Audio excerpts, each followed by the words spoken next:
Hey friends, my name is Z and you're watching CIE MakesItEasy.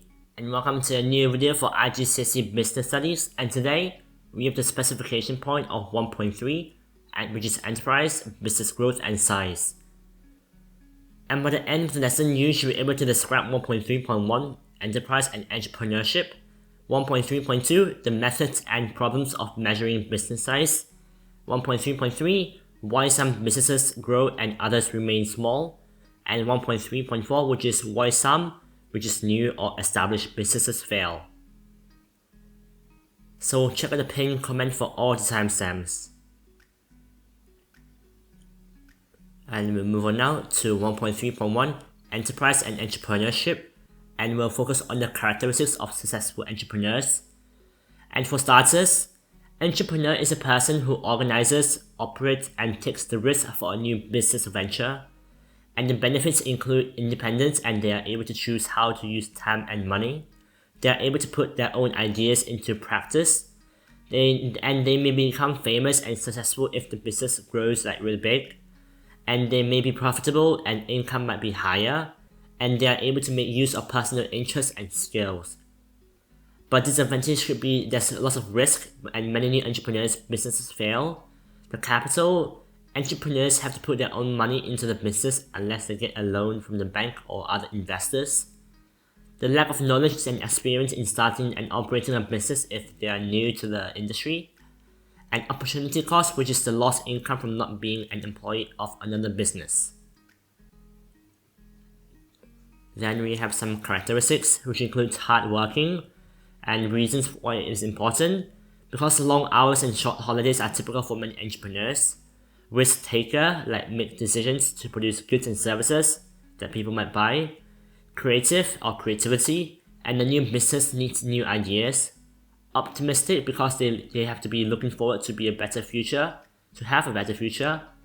Self-confident, to convince other people of your skills and to convince banks, lenders and customers to convince your service or goods and services or to take a loan.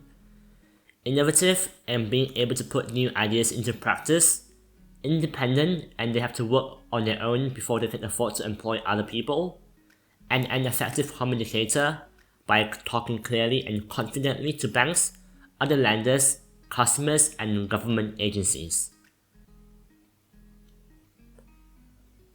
Then we have a content of a business plan and how business plans assist entrepreneurs. And a bank will almost certainly ask an entrepreneur for a business plan before agreeing to a loan or overdraft.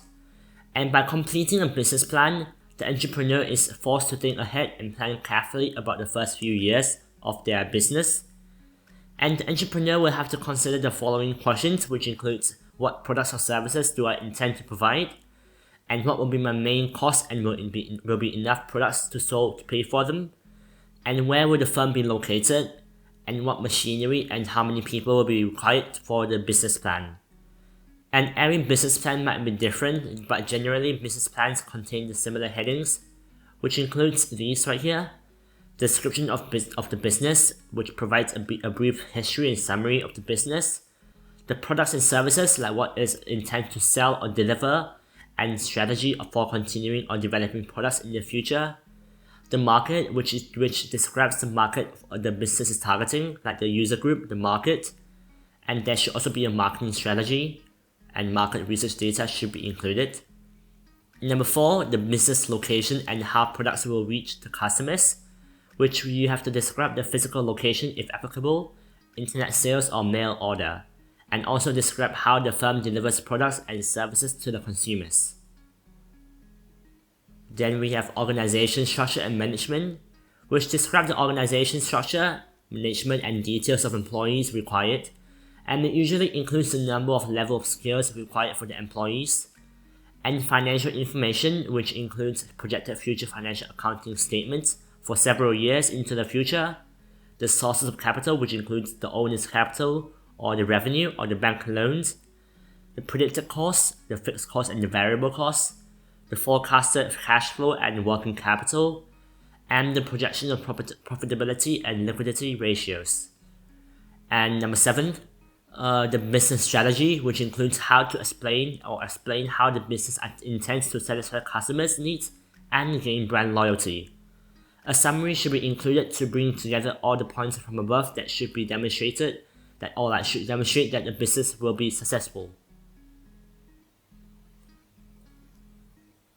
Then we have the contents of a business plan, more about the business plan. Without a detailed business plan, the bank will be reluctant to lend money to the business. This is because like the owners of the new business cannot show that they have the thought of seriously about the future, seriously plan about the future and plan for the challenges they will meet. So here's just an example of a business plan. Then we have why and how governments support business startups like grants or training schemes. And why government supports business startups. Most governments offer support to entrepreneurs by encouraging them to set up business. And reasons why this support is given is because to reduce unemployment. New businesses will often create jobs to help reduce unemployment.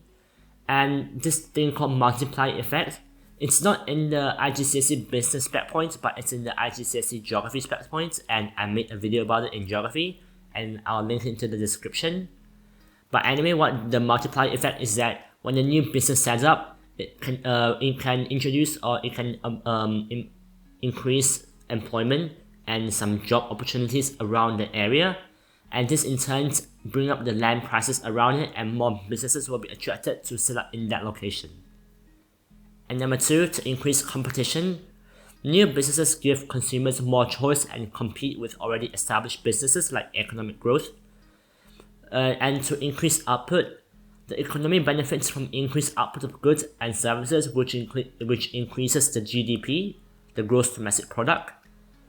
To benefit society, entrepreneurs may create social enterprises which offer benefits to society other than jobs and profit. For example, supporting disadvantaged groups of society, and they can grow further, and all large businesses were small ones. By supporting today's new firms, the government may be helping some other firms that grow to become very large or important in the future, which brings us back to the benefit society.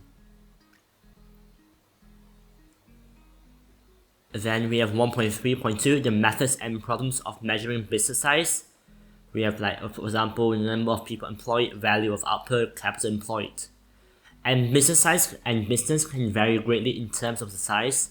For example, the firms can be owned and run by a single individual, and some business can employ like hundreds of thousands of people or workers all over the world.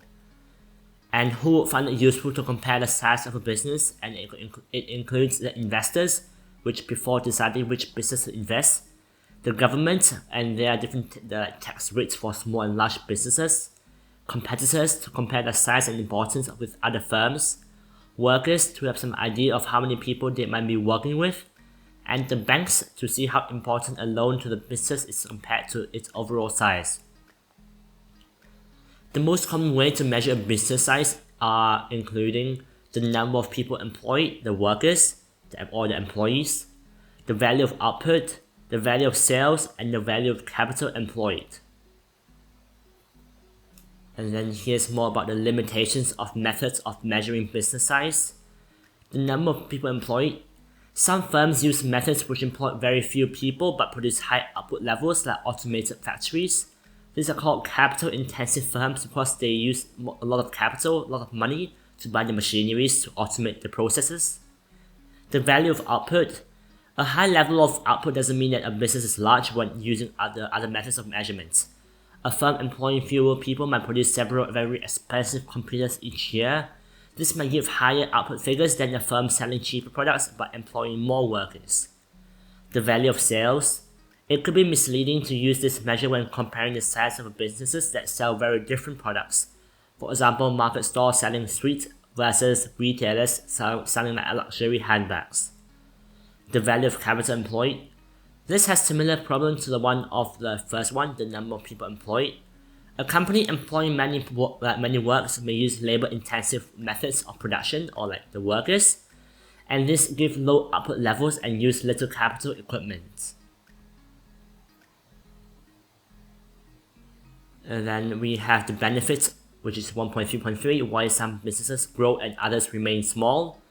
And the heading is why the owners of a business may want to expand the business, which brings us to the benefits of expanding business, which includes the possibility of higher profits for the owners, more status and privilege for the owners and managers, which in turn gives higher salaries and often paid to the managers who control bigger businesses. Number 3, lower average costs, which relates to economies of scale. And number 4, larger share of its market, which the proportion of the total market sales it makes is greater. This gives a business more influence when dealing with suppliers and distributors, and consumers are often attracted of the big names in an industry. For example, we know that Google, Facebook, and all those stuff. Then we have different ways in which a business can grow. There are 2 main different ways, which includes internal growth. For example, a restaurant owner could open another restaurant in the other towns. This growth is often paid for by the profits from the existing business. This type of growth is often quite slow but easier to manage than external growth, which brings us to the second way, which is external growth, which involves a takeover or a merger with another business. Here are 3 examples of external growth and the benefits. Number 1, horizontal merger or horizontal integration. It's when one firm merges with or takes over another one in the same industry at the same stage of production. And the merger reduces the number of competitors and opportunities for economies of scale. Number 2, vertical merger or vertical integration. It's when one business merges with or takes over another one in the same industry but at different stages of production. And this separates into forward and backward. And forward is where a business integrates with another business which is at a later stage of production, which is closer to the consumer, like at let's say the tertiary sector. And which is when merger gives an assured outlet for its product and retailer could be prevented from selling competing models of car. And another one is backward, is when a business integrates with another business at an earlier stage of production, which is closer to the raw material supplier, which is in the primary or secondary sector. And merger gives an assured supply of important components, and suppliers could be prevented from supplying another manufacturers. And lastly is conglomerate merger or conglomerate integration. It's when one business merges with or takes over another business in a completely different industry. This is known as diversification, and this means that the business spreads the risk as they diversify its activity, and there may be a transfer of idea between different sections or different sectors which the business owns.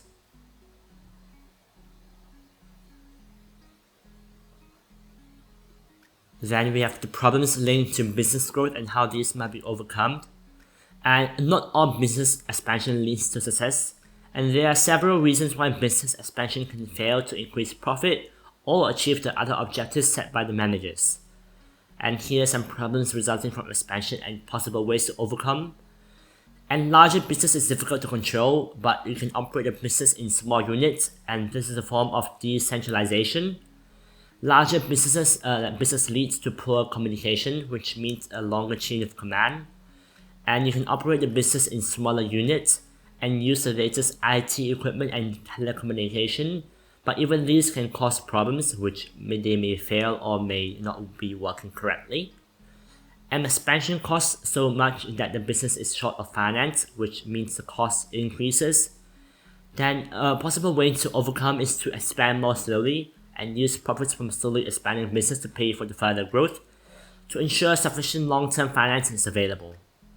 And number 4, integrating with another business is more difficult than expected, which means there may be poor management, and this can be overcome by introducing a different style of management requires good communication with the workforce, and they will need to understand the reason for the change. Then we have why some businesses remain small, and why many businesses remain small and not all businesses grow. There are several reasons why many businesses remain small, including the type of industry that the business operates in, the market size, which means that if there's a mass market or the niche market, and the owner's objectives. And here are the types of industry that the business operates in, from the top here.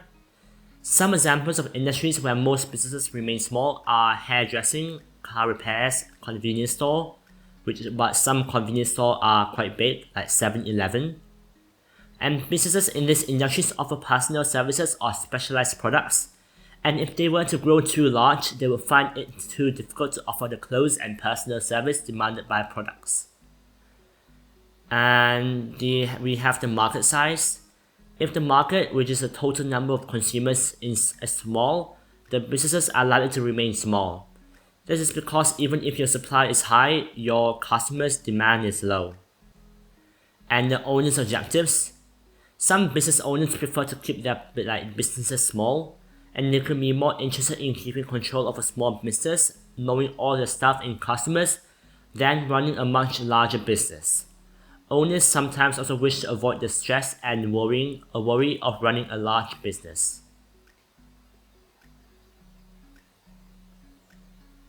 Then we have 1.3.4, why some new or established businesses fail. We have the cause of business failures. And not all businesses are successful. The rate of failure of newly formed businesses are high.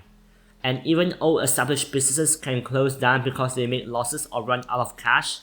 And here are the main reasons for some why businesses fail, including the lack of management skills, and the lack of experience can lead to bad decisions. And family businesses can fail because the children of the founders of a business do not necessarily make good managers. Number 2, the changes in business environment. The failure to plan for a change is a feature in many of the later chapters as it adds to the risk and uncertainty of operating a business.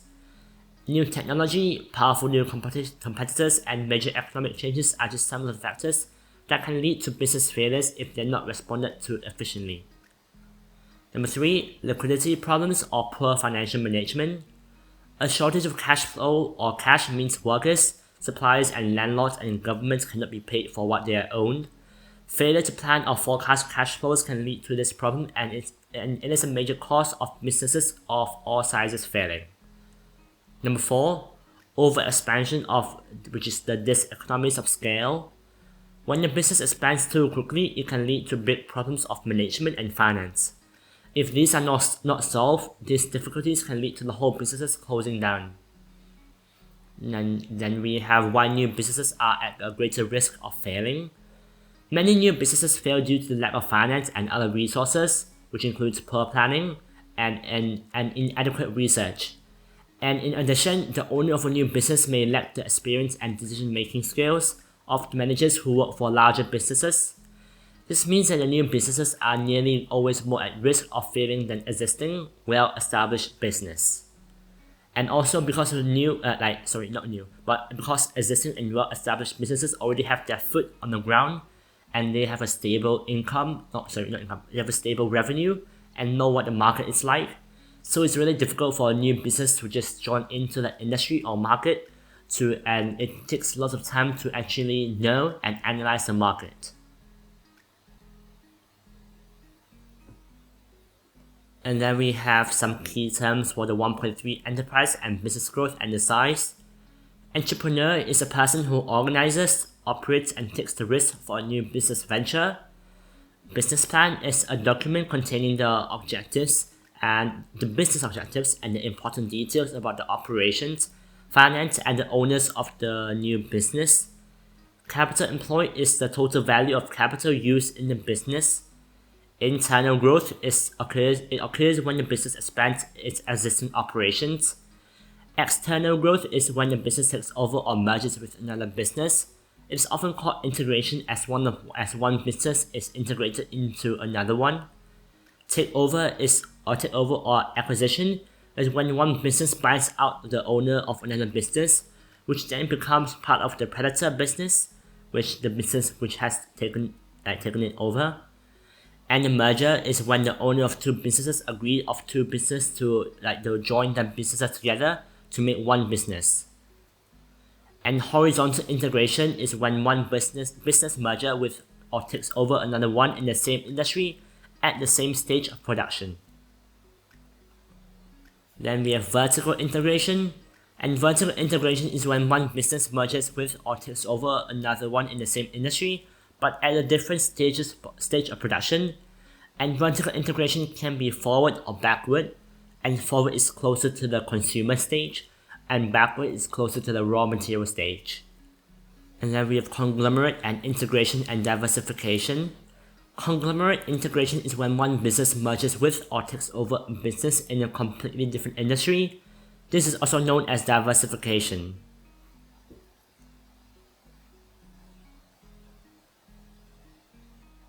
And that's it for this long video for 1.3 specification for enterprise, business growth and size. And I hope you just found it useful and found it helpful, and if you did, please leave a like and subscribe and comment down below if you have any questions or criticisms. And drop me an email if you have any questions or any requests. And check out my Instagram in the description for more daily content.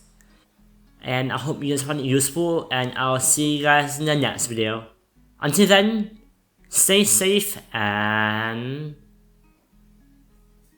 happy learning.